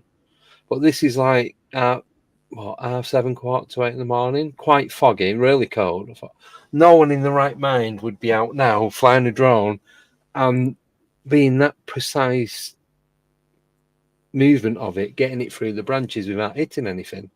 Plus, you couldn't see any propellers or anything like that. As soon as I pulled level with it, couldn't see it. It's like once you got to the back, it was just not there, but it was the shape of a car headlight, and that was in Rutland. Interesting. Nice. And that was 4 years ago, around November, December, on a Tuesday morning. I don't know what day it was. It's a weekday anyway. I think it was a Tuesday. Yeah, and that was just very, very strange. How far back would you? Sorry, Andy. Sorry, man. All right, I was just going to say, there's no noise coming from it. You could hear the traffic in that. But when I pulled level to where it was, I was no more than 60, 70 foot away. So you can have that one if you want it. Yeah, take that one. Sorry, Tommy. How far back would you take a report? So say someone had a report 10 years ago, would you accept that if it was? Yeah, we accept them. Generally, we focus on kind of the current day, modern day, because again, going back to kind of why I started this, couldn't find any groups. I was looking for kind of up-to-date information, what's happening today, and I couldn't find anything. It was all what's happening in the 90s, happening in the 80s. It was all what's happening in America. I couldn't find anything that's happening like today in the UK. So that's why we kind of started to fill that gap. But we've had reports from decades ago. The oldest one we have, which I thought was really, really special, it was 1953, I believe. And the guy's in his 90s now. He's like 94, and he's in the RAF. Can't remember what the name of the base was. And he had this sighting in 1953 at an RAF base. He was an instructor at the RAF. Yeah. With the RAF. And it's the first time I'd ever told anyone. I was like, 90-odd-year-old guy. First time I told the story from 70 years ago, nearly. This sighting. It's like, I mean, there's not much you can do, kind of investigation-wise, because you don't have, obviously, no apps or anything like that would tell you anything from 70 years ago. He did say it did get reported to his senior, and the report was put in. So I did information requests and everything like that to try and get anything, but nothing came out of that. So we do get them from all over. We will accept them. We will kind of, like I say, when we get a report, we kind of triage it. And obviously, the most recent kind of gets priority because we can do stuff now. We can look at current data. We can see what's happening. But we do always look at they go in a database in some, like with the data somewhere. We'll publish it just to get it out. I released a book this year a couple of months ago, and as I start going back to the current day, we have the biggest database of current day sightings. So we kind of started. So we sort of say from 2020 onwards is what our data is all based on. I released a book a couple of months ago, where it's over 100 reports that have been made to us between 2020 and 2022. And these reports not being reported anywhere else. They're like new sightings, they're recent, it's new information. So it's kind of like, I mean, that's the book, kind of being a bit of a shameless plug. That's fine. Hold it up. Shameless plug. I'm putting a book up in a bit anyway, so don't worry. UK UFO sightings. If you Amazon UFO sightings, it's like the top result that comes up. And it's full color. There's loads of pictures. It's full color, and also in this, what I do have is a section on the data. So for these 3 years, 2020, 21, 2022. Look at all the data, similar to our annual report, where you just have loads of data, charts, graphs, looking at the data, breakdowns, shapes, and everything based on that data. So that's what I want to do, is because there's nothing about what's happening today. So that's why we're doing it, to try and fill that gap. But we do but to answer the question in a very roundabout way, we do accept reports from anywhere in the UK. We have reports. We have received reports from international. But we do try and pass them on to someone in like that country, and from all over. So if you do have any sightings from any time, to the website. We have a report form on the website. Quite a lot of questions, but we don't have to answer all of them. Just put in as much as information as you can or as you want. You can upload videos and photos as well. Then we also ask you might feature in a book in the future. You give us permission to use it. But so any reports we happily accept, and we do what we can with them, really. Yeah. No, it's cool. Thank you. There you go. Yeah, no, I was really proud of this book. It's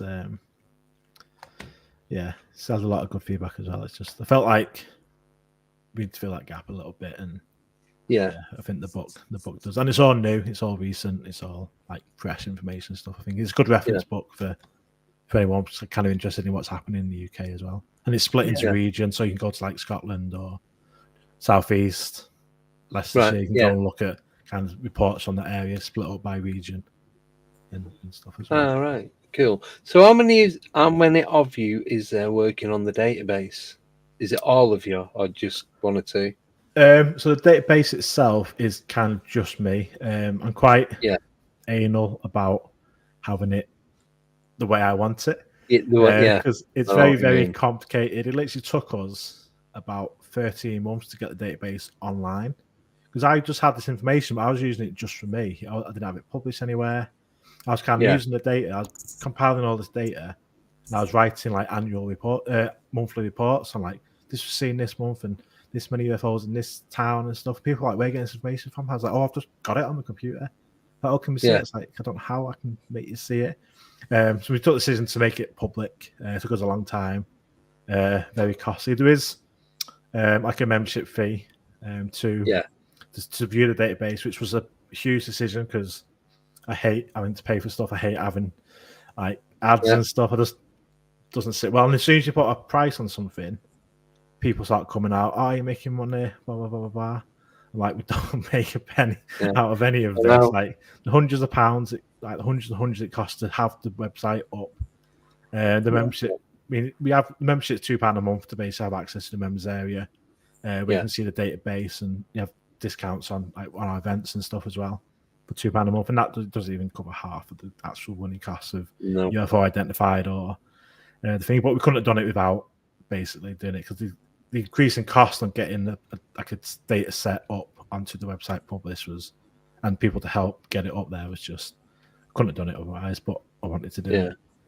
And thankfully, people do support us and stuff, which is good. Yeah, I know. Just to put the database on a website is ridiculous.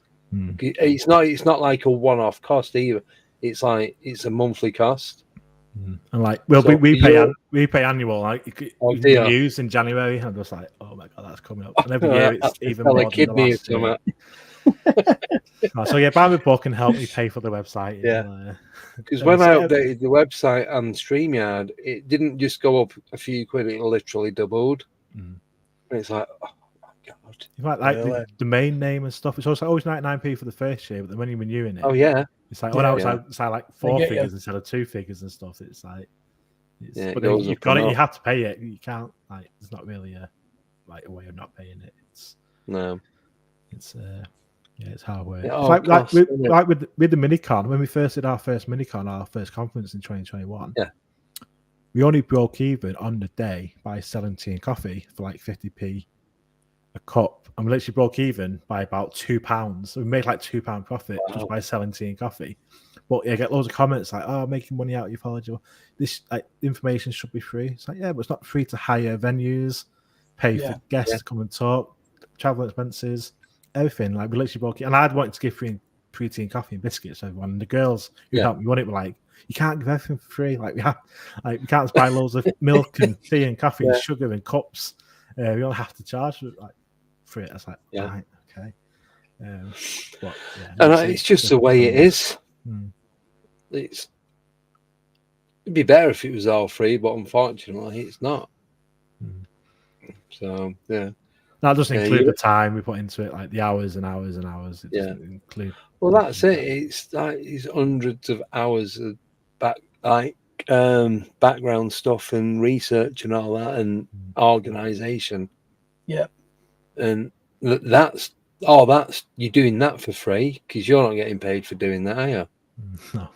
Unfortunately. So I know it'd be like, good. When we go and see a witness in the investigation, petrol like driving up, driving 20 miles to meet the witness and stuff. That's just all out of our pockets. We do it for the love of it, like literally. And So time spot fame and fortune. Like about 17p a year on YouTube. Well, the thing is, with the YouTube channel, over the 1,000 subs now, so you do get ads. So when the ads, if you're watching this back and the ads play, you literally get pence for people watching it. I think in the last 2 weeks, I paid £1.19 just for adverts. So better than nothing, man. Yeah, well, that £1.19 will go towards, don't know, the next £1.19 in about 10 years. Yeah, it does though. The little bits out, but like I said, I've upgraded the StreamYard, I upgraded the website, paying for the email for the domain and all that. Yeah, it's a one-off payment of 99p for the domain, but then it goes up and up and up. So, and it all adds up. And I started working out how much it cost me a month just to do all this, and it went into triple figures. I'm like, I'm not adding any more onto it now. I just had to shut my eyes and close everything down because I didn't want to know. That wasn't everything either. So with the membership, because I do the pay membership on YouTube, I'm trying to give people stuff back, like just for them, just say, look, thank you. I can thank you for doing the paid membership, but I'll have them like, no, we're doing it because we want to support you, and they realise how much actually goes into it. So yeah, thank you everyone that does do the paid membership, because all that just goes pretty much to StreamYard and the website, and the rest of it comes out of my broken pockets. Very broken. Anyway, moving on from that sub story, because there's definitely no sympathy in the chat tonight, I can see. Have you any questions, Tommy? Yeah, I've got a question. Do you ever get reports from multiple people but the same sighting, and these people don't know each other? Do you ever get that? We have done. There's really the Bolton landing. Why I keep coming back to this Bolton landing? The Bolton landing case we had, which was the first landing case, kind of potential landing case we had a couple of years ago. So that was straight away. I was like, right, let's go on this. And one of the first things we do when we're doing an investigation is I will see if there's anything else been reported at the same time in the same area. So we'd look at the other databases, we'd look on Facebook, we'd look in local media, just see if anything else had been reported at the time. And if this case in Bolton, where the witness had stood in the bedroom window, saw a light with a beam come down behind houses and land in the forest near near her house. She Yeah. had then took a dog to where she thought this had landed and saw a light on the ground in these woods. So she took a video of it, started getting a bit creeped out. It's like 1 o'clock in the morning. She was on her own. She's a youngish girl. So she went back home, sent me the report, sent me the video, light in the woods, described as light coming down. So it's like, okay, got a potential landing case. Straight away, I was like, right, who's available? Let's go investigate this right away. First thing I do is look in the other database, anything else been reported. This was in Bolton at 20 to 1 in the morning it was May 2022. So on the New Folk website, May 2022, the same date, 20 to 1 in the morning, witness in Liverpool, I saw a very similar, described it pretty much identical, of this light in the sky coming down and seemed to come down, like basically landed. So, okay, so we've got witness in Bolton, reported to me, witness in Liverpool, reported to a different database, both describing very, very similar thing at the exact same time. Obviously, Liverpool and Bolton are close, but still, 30 miles between them? Something like that. But still close enough to potentially be multiple independent witnesses. So we had potential landing case, multiple independent witnesses, a video of lights in the woods where this object had come down. So straight away went up there, interviewed the witness on camera. She was very happy. Like say, went in the bedroom, stood where she was stood. When you're doing these things, you're also looking for any kind of clues, anything like that. I know it's on a bookshelf. She had books about alien abduction, UFO sightings. So straight away, you're like, okay, she's got an interest in this already. So you just you keep that in, kind of stored away for if you need it. Ended up being a meteor, because then the UK Meteor Watch website, exact same time, 20 to 1, over northwest of the UK, had this meteor caught, and we had a picture of it. So that would have been seen in Liverpool, would have been seen in Bolton. So it explained the light coming down. The light in the woods ended up, when we went to that area, it's quite a rough part of Bolton. And there was evidence of like a homeless camp, there's tents, evidence of drug use in this wooded area where we went, because we went in kind of like the investigation in the area where the light was seen. Evidence of drug use. So we think the light that she saw and the light that's in the video is either someone's mobile phone, like low to the ground, or something's being lit. Some sort of drugs is being lit like on the floor. So interesting case. I mean, again, like obviously it had an explanation. We could work out what it was, but just the kind of potential landing, multiple witnesses, just gives it that extra kind of okay. Let's get this out now. Another very interesting one. I still call it an open investigation. It was April 22nd, 2021, and there was 4 reports across the UK on a 3-hour period, so between 3 o'clock and 6 o'clock in the evening. One in Hamilton, Scotland, one in Grimsby, one in Rochdale, and one in London. So split between these 3 hours, there's 4 different sightings. All got video and photo evidence, all of a very, very similar object in the sky. All reported on, like in the 3-hour period across the UK. All reported to, I think it was all 2 was on YouTube, or 1 was on YouTube and 3 were reported to local newspapers. So the good thing about our database is because I'm collecting all these sightings from all these different places, we spot these trends.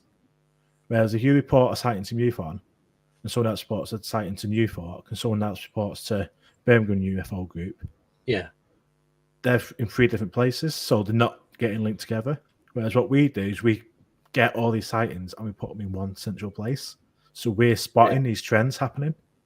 And this 22nd of April incident, or this case, that we did a lot of looking into, a lot of investigation into it, managed to track down the people that reported it and interviewed them and everything.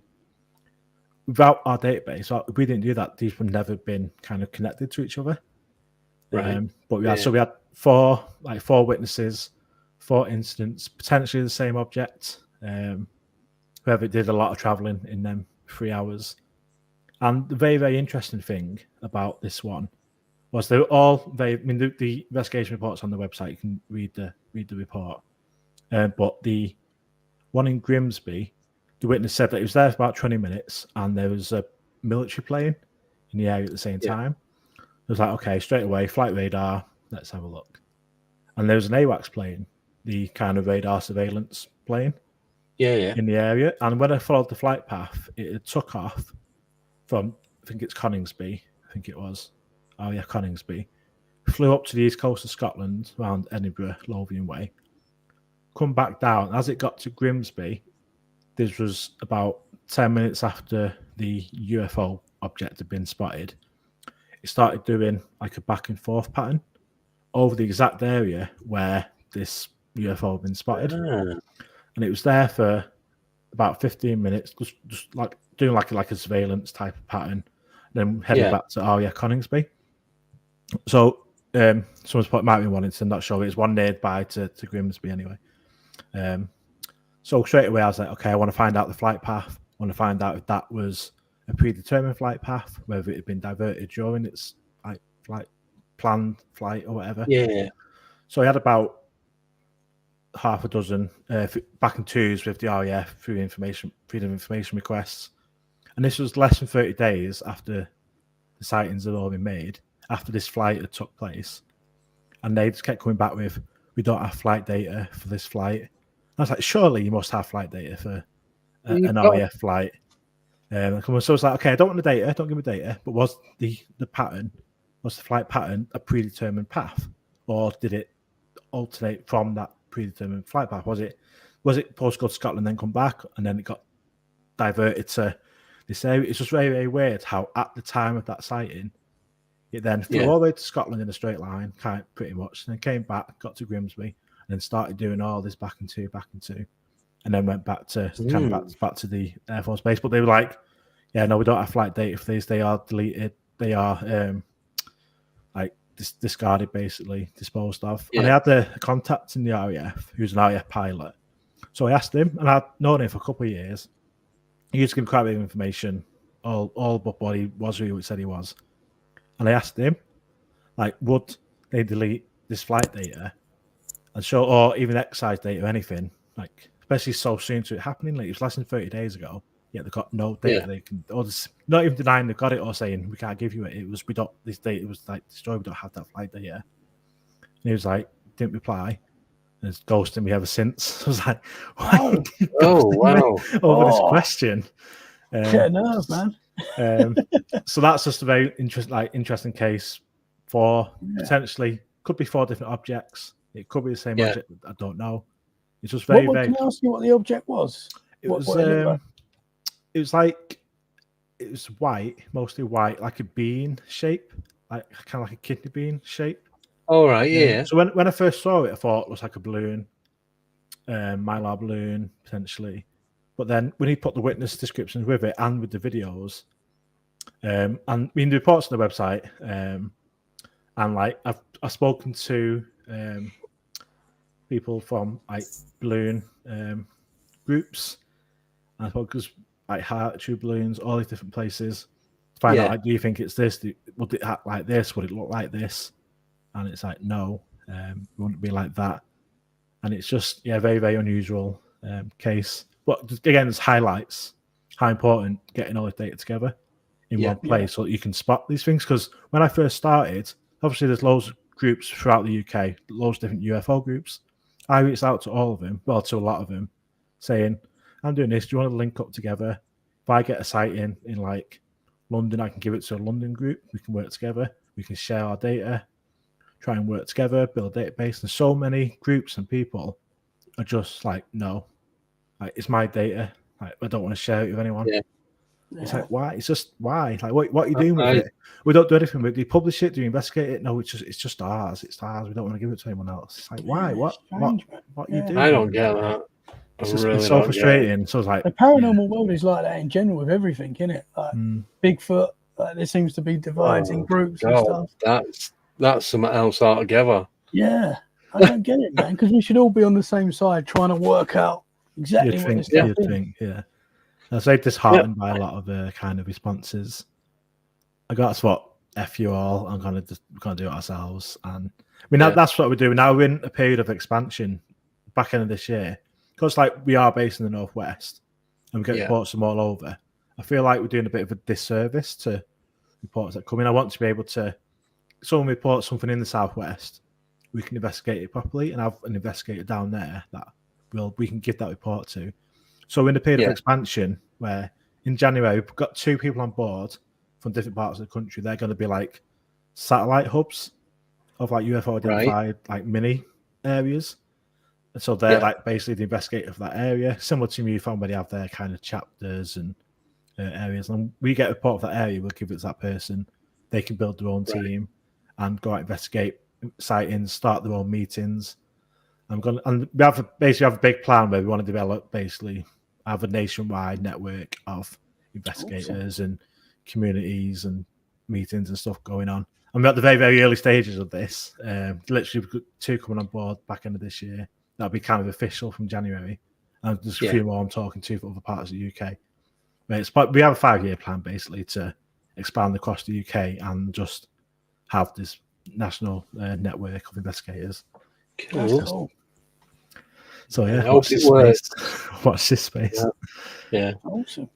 Better make it work. That's it. That's what it is, isn't it? Yeah. It should. If you've got this far doing it, there's no reason why it won't. I mean, the last 18 months have been incredible. I've been blown away by the response we've had, the amount of media coverage we've had. Always getting requests from TV shows, from radio, from newspapers. We've just been featured in a big article in the GQ magazine, which is a really good article. It only just came out on the 30th of November. GQ website, massive article. And we're featured quite heavily. Well done. We turned down a lot of TV work. Just if we don't agree with kind of the channel or what they want to talk about and stuff. Because we're quite strict in ourselves with what we do and how we present ourselves on our kind of what our beliefs are, what our aims are. And this morning approached us to go on this morning a couple of years ago. To go to the studio with Holly and Phil as it was at the time. Yeah. And wanted me to go on and talk about how UFO sightings had increased during lockdown. Because that's what a tabloid newspaper had been reporting, that sightings had gone up during lockdown. And I said to the producers, like, well, I've got all the data. And actually, sightings are pretty much the same, actually a little bit lower than the previous year. So, like, you're saying UFO sightings have gone up during lockdown. I've got the data that says it hasn't. Not interested anymore. Didn't want me to be on the show.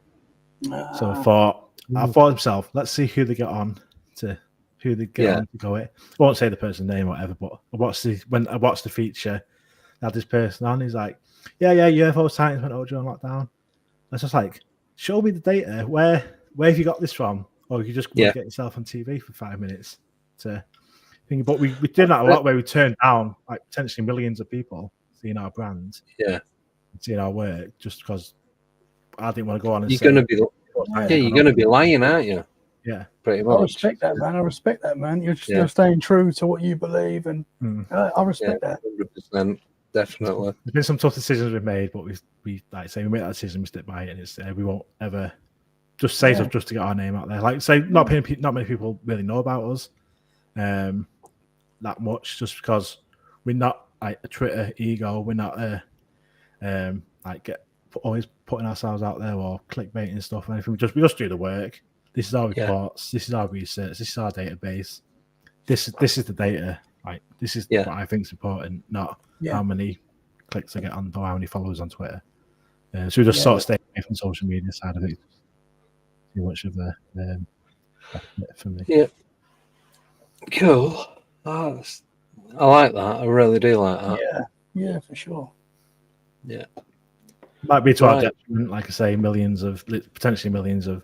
And then we turned down Jamie Kyle, GB News, Russian State Telly. I was like, definitely not going into Russia. But yeah, like I say, probably is to our detriment. Wow. Well, good luck to you. Deserve it, definitely. 100%. Yeah, man. Thank you. Yeah. Wow. That's so good. Wow. Well, that's a lot of that proves how much hard work and research and everything you've done for them sort of groups to contact you is awesome. It really is. Well done, mate. Cheers. Like I say, we worked with the Mirror, GQ. Some people Yeah. we will. But when like the Sun get in touch with Star, we're just like, no, like, don't really want to. Like sort of be associated with like the likes of the Sun and stuff. No, the I Mirror know what seem you right. mean. Best of a bad bunch. Well, yeah. I'd say, ish. That's what someone said. I'm just repeating it. Apparently, there we go. That one, didn't I? Oh, right. Thank you so much, Ash, for coming on. Yeah, cheers for having me. It's been fun. It's been awesome. It really has. Cheers, Tommy. Thank you, Thank everyone you, man. in the chat. Next week, I have. So I'm going to be doing 3 next week, ish. So on Wednesday, there's a guy coming on called John Russell. Now, I'm not sure what he's going to be covering. I think it might be Dogman. I'm not 100% sure yet. I meant to send him some info and realised I hadn't actually done it. So it's not just you, Ash. I'm just as bad. Yeah, this is like from like about a month ago. I should have done this. So there's that one. I am going to be interviewing Chris Evers about his new book. So I'm going to do a shameless plug now. There we go. So he did send me a copy of it. I have opened the front page because I asked him to sign it. So there we go. But I've promised him, he was in the chat, his son Kevin's in the chat as well. So cheers, guys, for coming on. I am going to be, I said I'm going to read at least, I said 2 or 3 chapters. So don't hold me to that number. It might be 1. But he's all good about it. It's just having time to do it. So that may be a pre-record that will be coming out next weekend. It just depends on what day we can do it and the times and all that. I don't want to clash with other people that are doing streams on the same day around that time as well. So, but it will definitely be out by next Sunday. And then on Friday, I've got Michelle Gray coming on. Now she's obviously female, is American. I was on Paranormal Versus, and she was on. And I'm going to do it yet again. Forget someone's name. There was a psychic on, from a medium. She's Greek, but I think she lives in Australia. And she's called Catherine or Kathleen. But I cannot remember her surname. It begins with S. So Michelle's going to come on. And she started doing, I think she's doing her own YouTube channel now as well. And she posts quite a lot on Facebook. So, yeah. So another busy week. And then on Sunday, the 17th, I'm going on Alex Lovelock's The Lounge. And that's 7 till 9 next Sunday for his Christmas one. I think it's next Sunday. I'll find out. I'll find out and I'll let you know next week. But thank you so much for coming on. It's been great. And it was great to meet you as well. Really nice guy in person. So, yeah, cheers. Absolute pleasure. Right, so we're going to end it there. Have a great weekend, everyone. See you on Wednesday, where I'll be joined by Nicole and possibly John Russell, if he ever gets back to me, if I've not messed it up. But we'll find that out as well. It's just been one of them weeks, so yeah, that's it.